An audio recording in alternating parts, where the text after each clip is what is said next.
Hello and welcome to Biowala. तो हम आज की सीरीज़ में जो टॉपिक डिस्कस करने वाले हैं वो है म्यूटेशन एंड जेनेटिक्स डिसऑर्डर। मतलब म्यूटेशन क्या होता है और म्यूटेशन से रिलेटेड जो जेनेटिक डिसऑर्डर पैदा होते हैं वो कैसे होते हैं। तो पहले हम इस वर्ड को डिकोड कर लेते हैं, म्यूटेशन को। म्यूटेशन क्या है? म्यूटेशन जैसे कि ये एक हमारा लेंथ ऑफ जीन है, ठीक है। अब ये जो लेंथ ऑफ जीन है इसमें डिफरेंट काइंड्स के अमीनो एसिड्स प्रेजेंट होंगे। ये जो अमीनो एसिड है, जैसे ये कोई ए टाइप का अमीनो एसिड है, ये टी है, ये जी है, सी है, ऐसे ही अरेंज है अमीनो एसिड्स। तो ये जो ए टाइप का जो अमीनो एसिड है, अगर इस ए टाइप के अमीनो एसिड में किसी भी प्रकार से, मतलब किसी भी चीज़ से आउटर नल रूप से ये इफ़ेक्ट कर जाता है, किसी भी चीज़ से, ये टेम्परेचर, एनवायरनमेंट, एक्सटर्नल किसी भी चीज़ से इफ़ेक्ट कर जाता है, ही चेंज है, जेनेटिक वेरिएशन है किसी भी जीन में, वो म्यूटेशन कहलाता है। और इस जेनेटिक वेरिएशन की वजह से ही जो डिफरेंट काइंड्स की डिसऑर्डर्स प्रेजेंट या डिसऑर्डर्स फाउंड होंगे वो जेनेटिकल डिसऑर्डर कहलाते हैं।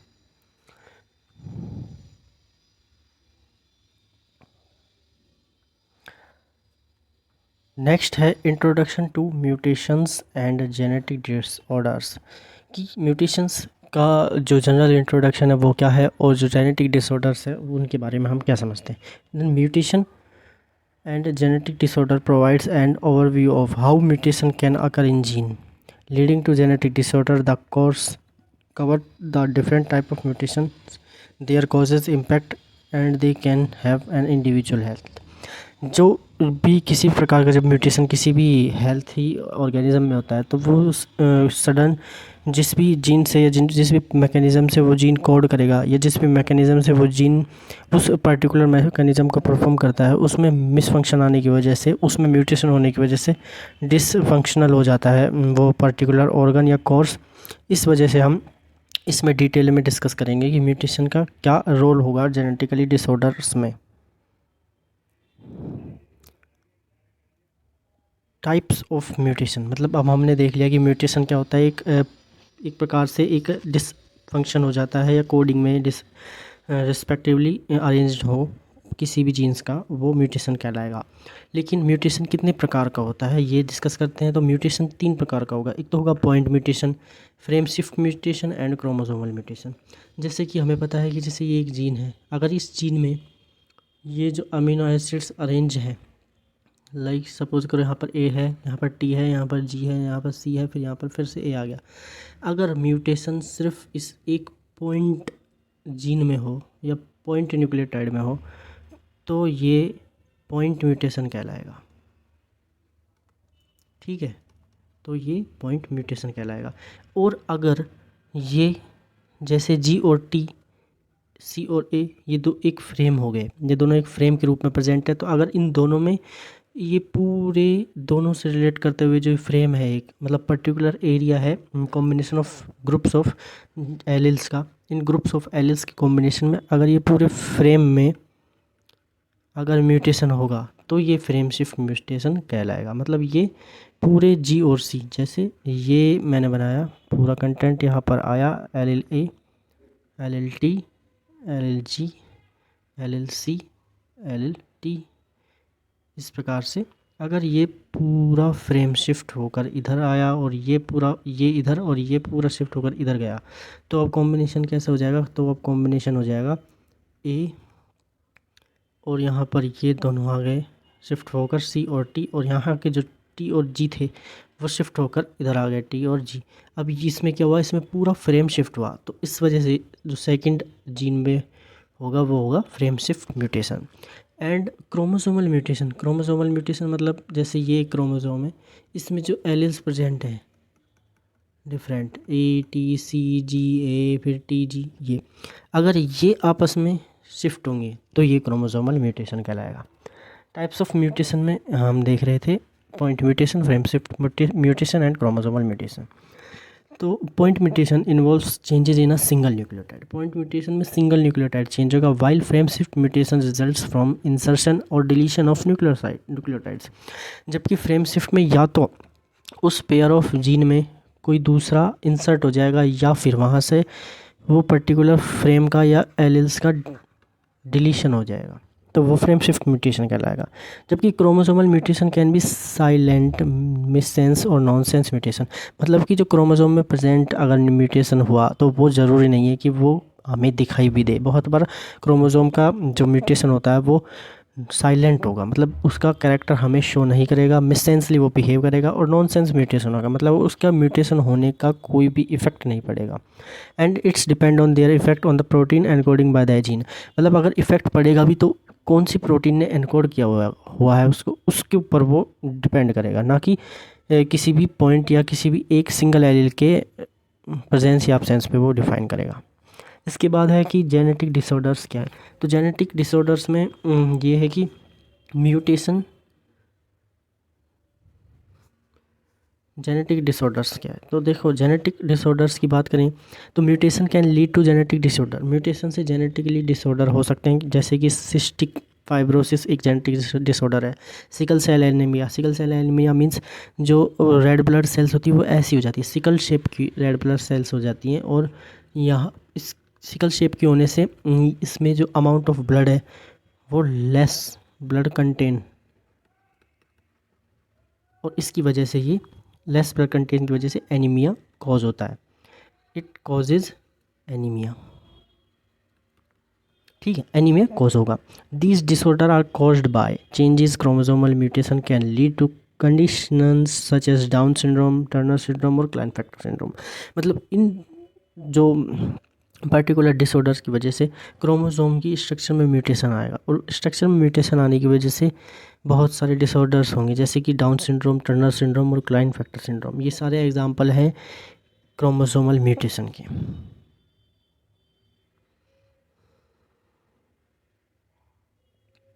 नेक्स्ट स्लाइड है genetic disorders inherited versus acquired, मतलब जेनेटिकली जो डिसऑर्डर प्रेजेंट है वो इनहेरिटेड होंगे और एक्वायर्ड होंगे, मतलब कि जेनेटिकली अगर किसी भी ऑर्गेनिज्म में म्यूटेशन के कारण डिसऑर्डर हुए तो क्या वो दूसरी नेक्स्ट जनरेशन में इनहेरिटेड होंगे या कि पास होंगे, या एक्वायर्ड होंगे कि उसी सिंगल जो जनरेशन है, एक सिंगल जनरेशन में, उसी सिंगल जनरेशन में वो इवॉल्व होंगे, और उसी सिंगल जनरेशन में वो इवॉल्व होने के बाद डिस्ट्रॉय हो जाएंगे। तो कैसा होगा, inherited versus acquired. Genetically disorders can be inherited from parents और acquired through mutation in genes, मतलब कि जेनेटिकली डिसऑर्डर जो डिजीज़ होते हैं वो इनहेरिटेड भी हो सकते हैं पेरेंट्स से, जबकि एक्वायर्ड रहेंगे म्यूटेशन पूरी जीन में। Inherited disorders are pass down through generation, inherited जो डिसऑर्डर रहेंगे वो तो जनरेशन पास ऑन करेंगे, जबकि एक्वायर्ड डिसऑर्डर सिर्फ वहीं पर स्पॉन्टेनियसली डेवलप होंगे, और जैसे ही जो भी ऑर्गेनिज्म है एज पर ऑर्गेनिज्म की डेथ होगी तो वो पूरे जो भी एक्वायर्ड जो अपने कैरेक्टर्स हैं वो भी वहाँ पर ख़त्म हो जाएंगे। जबकि mutations and genetic disorder, mutations is gene that lead to the genetic disorder by disrupting normal cellular functions affect very aspect of health and development.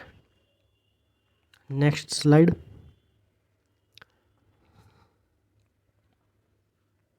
Impact of mutation on protein function, मतलब कि mutation का क्या impact पड़ेगा protein के function में या protein के process making में।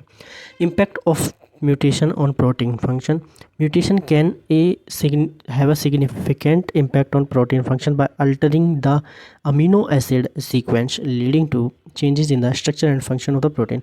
अगर किसी भी पर्टिकुलर प्रोटीन की स्ट्रक्चर, मतलब कि वो जीन जो कि एनकोड करती है किसी भी प्रकार के प्रोटीन के फॉर्मेशन को, अगर उस एनकोडेड जीन के प्रोटीन फंक्शन में म्यूटेशन हुआ तो वो डिफ़ाइन नहीं कर पाएगी कि उसे किस प्रकार की स्ट्रक्चर बनानी थी, और वो मिसअंडरस्टैंड करके उसमें अल्टर्ड करके एक अलग ही प्रोटीन स्ट्रक्चर बना सकती है।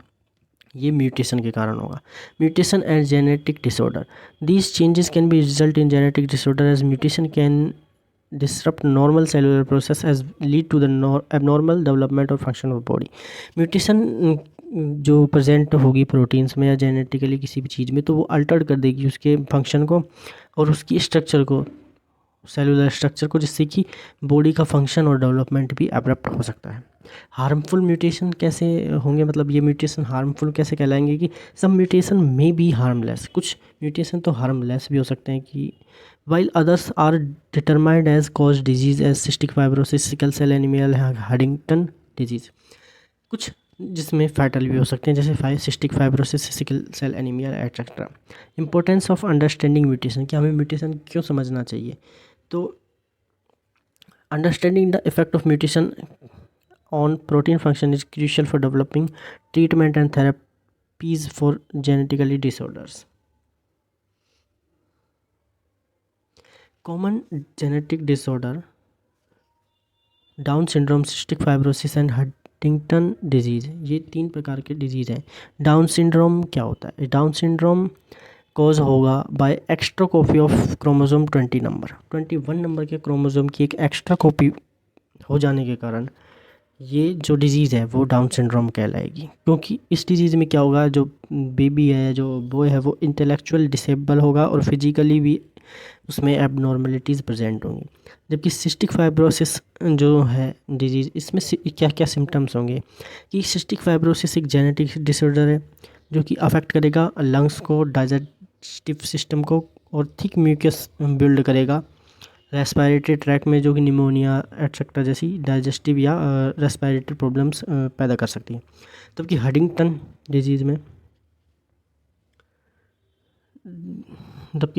डिजीज़ में न्यूरो डिजनरेशन डिसऑर्डर होगा जो कि म्यूटेशन कॉज करेगा HTT जीन के अंदर, जो कि लीड करेगा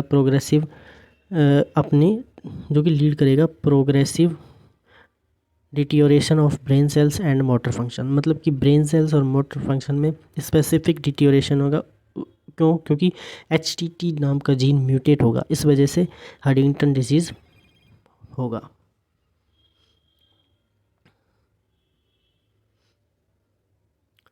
नेक्स्ट है जेनेटिक टेस्टिंग एंड काउंसलिंग।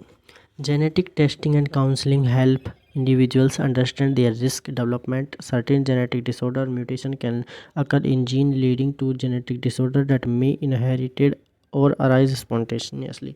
मतलब इस टेस्ट से हमें पता चल सकता है कि जेनेटिक डिसऑर्डर किस फ्रीक्वेंसी से होगा, अगर हमें होगा, हमारी सेल्स किस फ्रीक्वेंसी से इन्हें मेंटेन करने में सक्षम है। Genetic counselors provide support and guidance to individuals and families having genetic conditions. Understand one's genetic makeup can be help in making inform decisions, मतलब कि जेनेटिक टेस्टिंग से किसी भी एक पर्टिकुलर फैमिली में जेनेटिकली डिसऑर्डर कोई बीमारी प्रेजेंट है तो उस बीमारी के पूरे क्योर या उस बीमारी का पूरा अंडरस्टैंडिंग हमें मिल पाती है जेनेटिक टेस्टिंग से। उसी हिसाब से हम उससे क्योर या उससे प्रोटेक्ट रह सकते हैं। ट्रीटमेंट के क्या क्या ऑप्शंस हैं फॉर जेनेटिक डिसऑर्डर्स, तो एक वैरायटी ऑफ ट्रीटमेंट ऑप्शंस हैं हमारे पास, जैसे कि treatments options for genetic disorders very dependent on specific disorder and it's severity, मतलब किस हिसाब का जेनेटिक डिसऑर्डर है और किस हिसाब से उसकी सेवेरिटी है, उस हिसाब से जेनेटिक ऑर्डर को डिसाइड या उसकी चीज़ों को हम पर्टिकुलेट कर पाएंगे। सम जेनेटिक डिसऑर्डर में मैनेज थ्रू मेडिसिन और लाइफ स्टाइल चेंज, कुछ जेनेटिक डिसऑर्डर लाइफ स्टाइल के चेंज करने से या मेडिसिन के चेंज करने से या मेडिसिन की थेरेपी से चेंज हो सकते हैं या सही हो सकते हैं। वाइल अदर्स, जबकि कुछ जो होते हैं may require more invasive treatment such as surgery और जीन थेरेपी, जबकि बहुत सौ में सर्जरी या जीन थेरेपी की ही ज़रूरत पड़ेगी, वो किसी भी मेडिसिन या किसी भी लाइफ स्टाइल की चेंज से सही नहीं हो पाती। Preventive measures for mutation for individual with genetic mutation that increase in risk of development certain diseases. Preventative measures such as regular screening और lifestyle modification में recommended, मतलब प्रिवेंटिव मेजर्स में ये कि अगर हम अपनी लाइफ स्टाइल को मेंटेन रखें, चीज़ों को बेहतर ढंग से या तरीके से इंटेक करें, रेगुलरली डाइजेशन और चीज़ों को अपने रिस्क पर डेवलप करें और एक क्योर्ड और प्रोटेक्टिव रहें, तो हम प्रेजेंटेटिवली कम या लेस कर सकते हैं जेनेटिक डिसऑर्डर्स को। बाकी फिर इसमें मॉडिफिकेशन की संभावना नहीं है। उसके बाद आता है जीन थेरेपी की एडवांसमेंट, मतलब कि हम जीन थेरेपी की मदद से भी लगभग किसी भी टाइप के जेनेटिक डिसऑर्डर को ख़त्म कर सकते हैं। जैसे कि in some cases genetic disorder can be treated through gene therapy, ठीक है, विच इन्वॉल्व्स रिप्लेसिंग या रिपेयरिंग वॉलेटी जीन्स, मतलब रिपेयरिंग या रिप्लेस कर देना वोलेटिलिटी जीन्स को, मतलब वो जीन्स जिसमें जेनेटिकली डिसऑर्डर की फ्रीक्वेंसी ज़्यादा है, अगर उस जीन को ही हटा देंगे तो जो नंबर ऑफ़ फ्रीक्वेंसी होगी जेनेटिक डिसऑर्डर के होने की वो कम हो जाएगी। This cutting edge treatment approach holds promise to treating an wide range of genetic disorder but still in the early stages of development की अर्ली स्टेज में ही ये प्रोसेस हो सकती है, क्योंकि अर्ली स्टेज में हम उसकी जो पर्टिकुलर जीन कोड जो जिस भी डिजीज़ के लिए पर्टिकुलर जीन कोड कर रहा है उसको वहाँ से कट कर सकते हैं सर्जरी के द्वारा, जिससे कि एज ट्रीटमेंट जो कि कटिंग एज ट्रीटमेंट कहलाती है। इससे जेनेटिकली डिसऑर्डर कई प्रकार के बहुत सारे जेनेटिकली डिसऑर्डर्स वाइड रेंज में सॉल्व हो सकती है by the help of gene therapy. इसके बाद है ऑनगोइंग रिसर्च एंड एडवांसमेंट। क्या क्या रिसर्च और एडवांसमेंट हो रही हैं जेनेटिक डिसऑर्डर्स में। Research into genetic disorder and mutation is ongoing with new treatment options and advancement being developed regularly bye staying informed about the latest researches, मतलब latest researches चीज़ों को कंप्लीट भी कर रही हैं। Future direction in gene genetic research and therapy, मतलब future क्या bright है जेनेटिक रिसर्च और थेरेपी के लिए या फिर नहीं।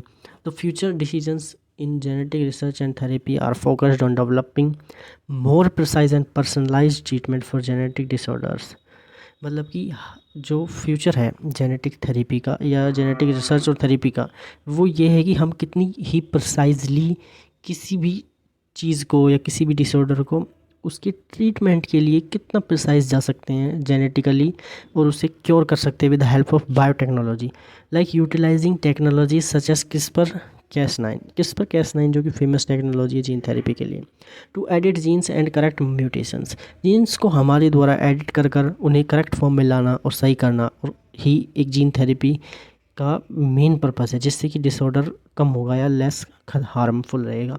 Understand the underlying gene genetic causes of disease will continue to drive advancement in targeted therapies and potential lead to the prevention of genetic disorders in the future में ये preciseness with the help of technology बढ़ेगी, जिससे हम प्रत्येक segment of gene और alleles of gene को अपने अनुसार सेपरेटली सिचुएट कर करके इसको ठीक कर सकते हैं बीमारी को, चाहे कैसी भी जेनेटिक डिसऑर्डर हो।